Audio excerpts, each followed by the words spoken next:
ಅನ್ನುವಂಥ ವರ್ಡು ಬಹಳಷ್ಟು ಪ್ರಚಲಿತ ನಮ್ಮೆಲ್ಲರಿಗೂ ಕೂಡ. ಈ ಸಿನಿಮಾದ ಕ್ಯಾಪ್ಟನ್ ರಘು ಅವರು ಇದ್ರ ಹಿಂದೆನೂ ಕೂಡ ಬಹಳ ವಿಭಿನ್ನವಾದಂಥ ಸಿನಿಮಾಗಳನ್ನ ಕೊಟ್ಟಂತ ಹೆಗ್ಗಳಿಕೆ ರಘು ಅವ್ರದ್ದು.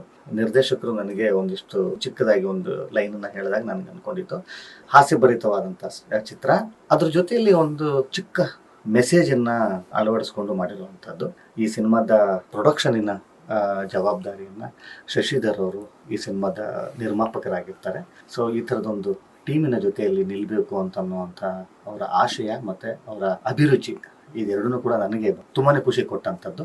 ಈ ಸಿನಿಮಾದಲ್ಲೂ ಕೂಡ ಬಹಳಷ್ಟು ನಿರೀಕ್ಷೆ ನನಗೆ, ಯಾಕಂದ್ರೆ ನಾನು ಕೂಡ ಕಾಮಿಡಿ ಜಾನರ್ಗೆ ಸೇರುವಂತ ಒಬ್ಬ ಕಲಾವಿದ. ಸಾಂಗ್ ನೋಡಿದೆ ಈಗ, ಬಹಳ ನೀಟಾಗಿ ಚಿತ್ರಿಸಿದ್ದಾರೆ ಈ ಒಂದು ಸಾಂಗ್ನ. ಶ್ರೀ ಅವರ ನಾಯಕತ್ವದಲ್ಲಿ ಈ ಸಿನಿಮಾ ಮೂಡಿ ಬರ್ತಾ ಇದೆ. ಸಾಧು ಮಹಾರಾಜ್ ನಮ್ಮೆಲ್ಲರ ಪ್ರೀತಿಯ ಕಲಾವಿದರು. ಸಿನಿಮಾ ರಂಗದಲ್ಲಿ ಏನೇನು ಡಿಪಾರ್ಟ್ಮೆಂಟ್ ಇದೆ ಆಲ್ಮೋಸ್ಟ್ ಎಲ್ಲದರಲ್ಲೂ ಕೂಡ ಪಸರಿಸಿಕೊಂಡಿದ್ದಾರೆ. ಸೊ ಆ ಥರದ್ದು ಒಬ್ಬ ಕಲಾವಿದರಿಗೆ ವಾಯ್ಸ್ ಕೊಡುವಂಥದ್ದಿದೆ ಗೊತ್ತಾ, ನನ್ನ ಅದೃಷ್ಟ ಇದು. ಸೊ ಈ ಥರದ್ದು ಒಂದು ಅವಕಾಶ ನನಗೆ ಈ ಟೀಮ್ನವರು ಕೊಟ್ಟಿರುವಂಥದ್ದು. ಈ ಸಿನಿಮಾದ ಮ್ಯೂಸಿಕ್ ಡೈರೆಕ್ಟರ್ಗೆ ಸೇರಬೇಕು ಆ ಕ್ರೆಡಿಟ್ಸು. ಹರ್ಷವರ್ಧನ್ ಅವರು ಈ ಸಿನಿಮಾದ ಮ್ಯೂಸಿಕ್ಕಿನ ಜವಾಬ್ದಾರಿಯನ್ನ ತಮ್ಮ ಹೆಗಲ ಮೇಲೆ ಹಾಕೊಂಡಿರ್ತಾರೆ. ಬಹಳ ಚೊಕ್ಕವಾದಂಥ ನೀಟಾಗಿರುವಂಥ ಒಂದು ಸಾಂಗನ್ನ ಇವತ್ತು ನನಗೆ ಕೊಟ್ಟಿದ್ದಾರೆ. ಬಹಳ ಒಳ್ಳೆ ಮನಸ್ಸುಗಳು ಸೇರ್ಕೊಂಡಿರುವಂಥದ್ದು. ತುಂಬ ಚೆನ್ನಾಗಿ ಸಿನಿಮಾ ಬಂದಿರುತ್ತೆ ಅಂತ